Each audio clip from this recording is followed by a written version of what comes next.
এক মহিলার বাড়িতে বাদশাহর পোষা বাজ উড়ে গিয়ে পড়েছিল।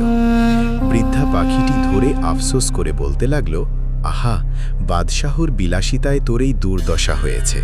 খাঁচায় আটকিয়ে রেখেছিল এতদিন, নখগুলিও কেটে দেয়নি, কত বড় বড় নখ হয়েছে, দিল। এই বলে সেই পাখির সব কয়টি নখ একেবারে গোড়া থেকে কেটে। এরপর বাজের বাঁকা ঠোঁটটি দেখে বলে উঠল, আহা, খাঁচার মধ্যে অযত্নে থাকতে থাকতে ঠোঁটটি কেমন বাঁকা হয়ে পড়েছে, আর তোর ঠোঁট সোজা করে দিই। এই বলে ঠোঁটের বাঁকা অংশ ছুরি দিয়ে চেঁচে ঠোঁটটি সম্পূর্ণ সোজা করে দিল।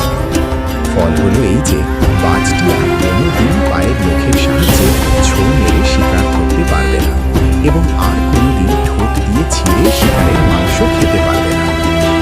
এই অবুঝ বৃদ্ধাটি বাজের উপকার করতে গিয়ে জীবনের মতো তাকে পঙ্গু করে দিল। সুতরাং যারা কোরআন পাকের বাংলা তর্জমা পড়ে নিজের বুঝা অনুযায়ী আমল করতে চায়, তারা এই মূর্খটির চেয়ে কোনো অংশে কম নয়।